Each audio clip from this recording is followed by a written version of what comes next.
مصر کے بادشاہ نے اپنی بیٹی نکاح میں دی، واپس آئے، اولاد کوئی نہیں، 2 بیویاں، 86 برس کی عمر ہو گئی، مانگتے مانگتے مانگتے 60 سال کی دعاؤں کے بعد اللہ نے بیٹا دیا، اسماعیل۔ اور ابھی وہ چند دن کے تھے کہ اللہ کی طرف سے اشارہ ہوا، ان لے کے نکل، ان لے کے نکل۔ کدھر؟ اللہ نے سارا کے دل میں ڈال دیا، کھچاؤ، دل بند کر۔ سارا کہے بڑی بیوی، انہوں میری اکھیاں تو دور کر، میرا دل کٹیندہ ہے، انہوں اولاد ہوگی مینوں نہیں ہوئی، انہوں میری اکھیاں تو دور کر، میں نہیں ویکھ سکتی۔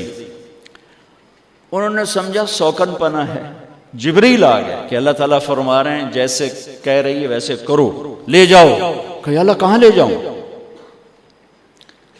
کہاں جہاں ہم کہیں۔ کہ یار تو یا اللہ میں جاواں کیویں؟ کہا جبریل آئے گا زندگی میں پہلی دفعہ، کائنات کی زندگی میں پہلی دفعہ جبریل انسانی شکل میں اونٹ پہ آئے، آگے جبریل اور پیچھے ابراہیم علیہ السلام، بچہ اور بیگم بھی ہاجرہ 20-22 سال عمر۔ چلو سارا سے بیٹا ہوتا، وہ بھی 80 سال کی ہو گئی تھی، تو ایک عورت زندگی گزار چکی ہے تو اس کو جدا کرنا آسان تھا۔ ہاجرہ شہزادی 22 سال 20 سال عمر، چلتے یہ دن 3 ہفتے لگے، 4 لگے، مہینہ لگا، 2 ہفتے لگے، پتہ نہیں، اللہ ہی جانتا ہے۔ لیکن جب مکہ کی وادی میں پہنچے، جب نہ انسان، نہ درخت، نہ پانی، نہ سایہ، نہ غذا، اور ایک نشیب وادی جس کے چاروں طرف پہاڑ، صفا، مروہ، جبل ابی قبیس اور جبل ہندی یا جبل عمر، آج کل اس کا نام ہے، پتہ نہیں اس وقت کیا نام تھا، اب تو سارے صاف ہو گئے۔ یہ 4 پہاڑوں میں ایک نشیب آیا، تو جبریل نے کہا یہاں اپنے بچے اور بیوی کو اتار دیں اور واپس چلے جائیں۔ جب آگ میں ڈالا تھا تو ایک لفظ نہیں بولے تھے،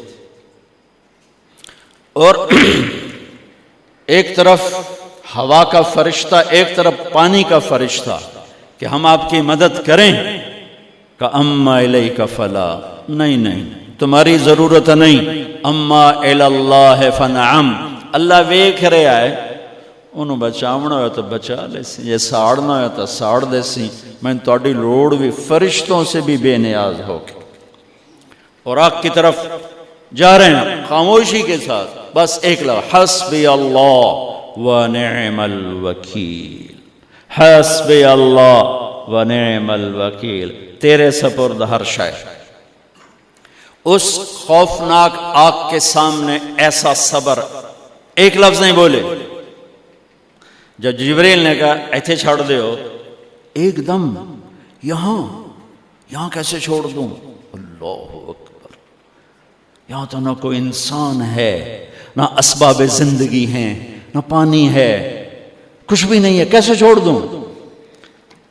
کہا آپ کے رب کا فرمان ہے یہیں چھوڑنا ہے، کہ اس بچے کی پشت سے آخری نبی تشریف لائیں گے اور اس وادی کو میں تشریف لائیں گے۔ اسلمت لرب العالمین، ٹھیک چھوڑ دے۔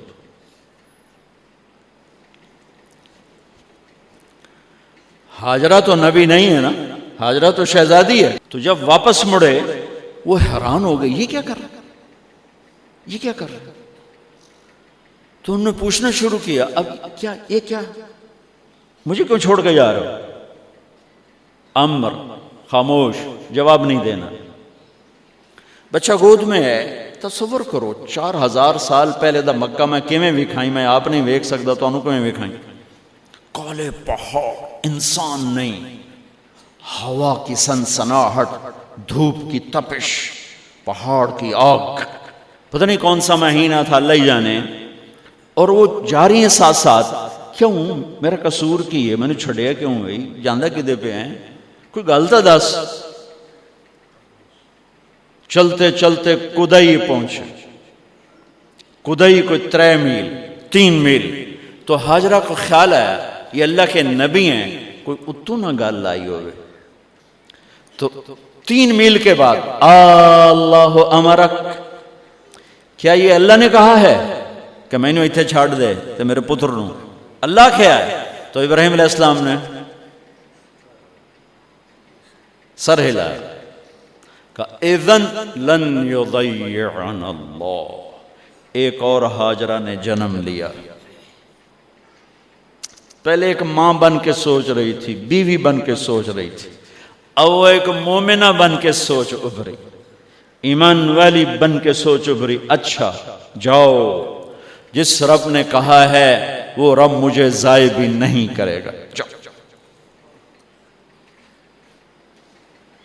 میں جب تصور کرتا ہوں میری آنکھوں کے بند ٹوٹ جاتے ہیں کہ اس نے خامند کو جاتے ہوئے کیسے دیکھا ہوگا. پچھا پیکے تک کوئی نہیں جتے اس جاتے بہ جاؤں نے، کوئی 4 بندے بھی کوئی نہیں، چلو پردیسی صحیح، عزت دا زمانہ آئی، ہر ایک دی بیٹی نو بیٹی سمجھا جاندہ آئی، پیچھے کوئی نہیں ہے. وہ اپنے خامند کو دیکھے جا رہی ہے اور وہ پیچھے مڑ کے دیکھنے کی ہمت نہیں فرما رہے ہیں. جب وہ چلتے چلتے پہاڑ کی چوٹی سے نیچے اترے، پھر وہ بوجھل قدموں سے واپس ہوئی. میں الفاظ کہاں سے لاؤں کہ اس چال میں درد دل میں ہوتا ہے. مجھے لگتا ہے ان کے رومے میں درد تھا. جن پتھروں پہ قدم رکھ رہی تھیں وہ بھی رو رہے ہوں گے اس وقت. جو ہوا ٹکرا رہی ہوگی وہ بھی دھاڑے مارتی ہوئی گزرتی ہوگی. چمکتے سورج آگ برساتا ہے، وہ آنسو برسا رہا ہوگا اس وقت. اور ابراہیم جیسی ہستی، عزم کے پہاڑ، صبر کے پہاڑ، جب پہاڑ سے نیچے ہوئے تو ایک دم اونٹ سے چھلانگ لگا تھا. بیوی نے نہیں دکھایا. جب نیچے ہو گئے، بیگم غائب ہو گئی، پہاڑ سے نیچے اترے، پھر یوں منہ کر کے ہاتھ اٹھائے، ربنا انی اسکنت من ذریتی بواد غیر ذی زرع عند بیتک المحرم. میرے رب تو میں نے امر کیتا ایتھے چھڑ، اے جنگل، نہ بندہ نہ پرند، میں چھڑ کے اے جاندہ پیا. اسلمت لرب العالمین. ابراہیم علیہ السلام کی زندگی پیغام ہے. ہمیں بیوی بچے چھوڑنے کو نہیں کہہ رہا، ہمیں کہہ رہا ہے جھوٹ چھوڑو، فحاشی چھوڑو، بدماشی چھوڑو، بددیانتی چھوڑو، خیانت چھوڑو، شراب چھوڑو، بدکاری چھوڑو، جوا چھوڑو، ظلم چھوڑو. ہم سے یہ مطالبہ، چھوٹا جا مطالبہ ہے. ابراہیم کے آگے تو 2 بیویاں اور بیٹھی تھیں، ایک سارا، ایک مدین کی ماں، 2 بیویاں. فلسطین کی بستی آباد، سرسبز. ہاجرہ کے پاس کیا تھا؟ کالے پہاڑ، پانی بھی کوئی نہیں ہے. مجھے خیال آتا جب رات آئی ہوگی تو رات کا اندھیرا، پہاڑوں کا اندھیرا، کالے پتھروں کا اندھیرا، گہری وادی کا اندھیرا، ان سارے اندھیروں میں ایک عورت کا تصور کرو، معصوم بچے کو گود میں لے کے جب بیٹھی ہوگی تو تاروں نے ابھر کے دیکھا ہوگا کہ یہ کون مائی ہے. تاروں کو مسکراہٹ سے تشبیہ دی جاتی ہے. میں کہتا ہوں اس رات تارے بھی روئے ہوں گے، چاند بھی حیران ہوگا، ایک چکرے کون بی بی بیٹھی ہوئی ہے. اس مائی کی رات کیسے گزری، آنے والا گرم دن کیسے گزرا، پانی ختم ہوا، بچے کی ایڑیاں اور آہو بکا. اللہ زمزم پہلے کیوں نہ کٹیا؟ اللہ کو پتا تھا میں نے زمزم نکالنا ہے. پہلے کیوں نہیں کڑیا؟ انہوں روایا کیوں؟ مانو دوڑایا کیوں؟ صفا مروہ پھر پھر پھر پھر سینہ پاٹ گیا۔ یہ میرے اللہ نے دنیا کو امتحان کی جگہ بنایا ہے۔ وہ الف لام میم احسب الناس ان يتركوا ان يقولوا آمنا وهم لا يفتنون ولقد فتنا الذين من قبلهم فليعلمن الله الذين صدقوا وليعلمن الكاذبين۔ میں تمہیں تسی کلمہ پڑھا ہے نا میرا، اب میں امتحان لوں گا۔ تسی پہلی تو دوئی چ نہیں جاون دین دیو جب تے امتحان پاس نہ کرے۔ پہلی تو دوئی بھی کوئی کلاس ہوندی نہیں، نہیں امتحان دیو امتحان دیو، پاس ہو گئے چلو ہن دوئی بہاؤ، نہیں پچھا لے جاؤ۔ ہے میرا اللہ کہتا تمہیں جنت دینی ہے، اپنی رضا دینی ہے، تھوڑا تو میں نو کھڑکاون دیو، کچھ تو میں کھڑکاواں گا، لیکن اوئے ہائے اتنا نہیں۔ جب میں صفا مروہ چلتا ہوں تو مجھے اماں ہاجرہ کا خیال آتا ہے کہ ہم تو گیلری میں چل رہے ہیں بڑے آرام سے، وہ تو ایک پہاڑ پہ چڑھتی اترتی، دوسرے پہ چڑھتی اترتی، انہیں پتا تھا اللہ کی قسم کوئی انسان نہیں، لیکن بچے کو تڑپنا دیکھ نہیں رہی ماں، دیکھنے کی جرت نہیں ہے۔ صفا مروہ صفا مروہ صفا مروہ صفا مروہ، 7 چکر کے بعد نا وہ ہمت جواب دے گئی۔ اگر ہمت ہوتی تو شاید وہ اور چلتی، اور بے بس ہو کے گری ہیں، اور آخری نظر بیٹے کو دیکھنا چاہا کہ میں ایتھے مر جاواں او اتھے مر جاوے، نہ او میرا مرنا ویکھے نہ میں او دا مرنا ویکھ۔ جس امت کی بنیاد اتنی بڑی قربانی پر ہو، وہ امت کہے سود کے بغیر گزارا نہیں، جھوٹ کے بغیر گزارا۔ سارے بازار کے تاجروں سے پوچھو، کہتے ہیں جھوٹ کے بغیر دکانداری نہیں۔ اس سارے میں وکیلوں کو کیا کہوں، قانونی کالا ہے، وہ کہتے ہیں جھوٹ کے بغیر کیس نہیں۔ سیاستدانوں سے پوچھو، جھوٹ کے بغیر سیاست نہیں۔ کہاں سے لائے ہو یہ علم؟ کس کو جھٹلا رہے ہو؟ اپنے نبی کو؟ کون سے پیمانے بنا دیے تم نے؟ تو کلمہ توحید و رسالت کے، عشق رسول کے کون سے پیمانے بنائے ہیں؟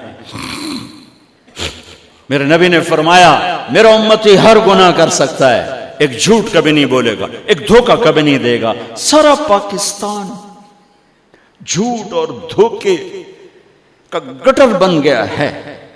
بازار، شہر، دیہات، منڈیاں، فیکٹریاں، وزارتیں، صدارتیں، دفاتر، عدالتیں، جس ملک کی عدالت ظلم و ستم پر اٹھ رہے ہو، میں کتھے جا کے ہنج کڈھا، کتھے جا کے ٹکر مارا۔ یہ ہاجرہ کا قصہ اس لیے ہے کہ اللہ پر ہر چیز قربان کرو۔ قربان نہیں، اللہ ہر ایک سے نہیں لیتا، وہ حسین جیسوں سے لی، وہ ابراہیم جیسوں سے لی، وہ صحابہ سے لی۔ ایسی آئے ہمیں گندگی کے کیڑے، تو وہ گر گئیں کہ میں یہاں مر جاؤں، اسماعیل وہاں مر جائے، اور نو میں نے ویکھے میں نے ویکھے، لیکن ایک ایسے الوداعی نظر ڈالی کہ پتہ نہیں کہ میں مردہ پہ ہے۔ تو میرے رب کا غیبی نظام حرکت میں آ چکا تھا۔ ایک خوبصورت جوان کو دیکھا جو وہاں کھڑا ہوا ہے، تو ماں کی ممتا نے پھر انگڑائی لی اور پھر دوڑی، ساری تھکاوٹوں کو بھلا کر، پھٹے ہوئے سینے کو بھلا کر قریب آئیں تو وہ تو غائب ہو چکا تھا۔ جبریل انسانی شکل میں پر مارا، بچے کی ایڑیوں سے زمزم نکالا، پانی کا چشمہ نکالا، اور وہ غائب، اور پانی ابل رہا تھا۔ ان کا زمزم زمزم، عبرانی زبان میں زمزم، رک جا رک جا۔ میرے نبی نے کہا اللہ میری ماں کا بھلا کرے، وہ زمزم نہ کہتی تو یہ پورا اللہ دریا بنا دیتے، پر اللہ نے انہوں کھوئی بڑھاونا ہی، دریا نہیں بڑھاونا۔ کیا پانی ہے؟ کنویں کا پانی کھڑا ہو، بیچ میں مینڈک پیدا ہو جاتے ہیں، کیڑے پیدا ہو جاتے ہیں، کتنے پونگ پیدا ہو جاتے ہیں، مچھر پیدا ہو جاتے ہیں، اس میں گھاس نکل آتی ہے، کائی نکل آتی ہے، ساری دنیا میں پھر کے جاؤ دیکھو، واحد زمزم کا کنواں ہے جس میں مینڈک پیدا نہیں ہوتا، کیڑے پیدا نہیں ہوتے، پونگ پیدا نہیں ہوتے، کوئی مچھر پیدا نہیں ہوتا، کوئی گھاس پیدا نہیں ہوتا، کوئی کائی پیدا نہیں ہوتی، صاف شفاف. اور جو ہی اوپر سے موٹر چلتی ہے پانی کو کھینچنے کے لیے تو 6-7 سوراخ ہیں. سب سے بڑا سوراخ بیت اللہ کی طرف ہے، حجر اسود کی طرف ہے، اس سے پانی ابلتا ہے طوفان کی طرح، اور جو ہی موٹر بند ہوتی ہے تو وہ چشمے کا پانی، وہ سوراخوں سے پانی بند ہو جاتا ہے. یہ میرے رب کی مدد، نصرت، کہ تم اللہ کو راضی کرنے کے لیے قدم اٹھاؤ، تمہارا ہاتھ پکڑ لے، تم اس کی رحمت تمہیں اپنی چھاؤں میں لے لے گی.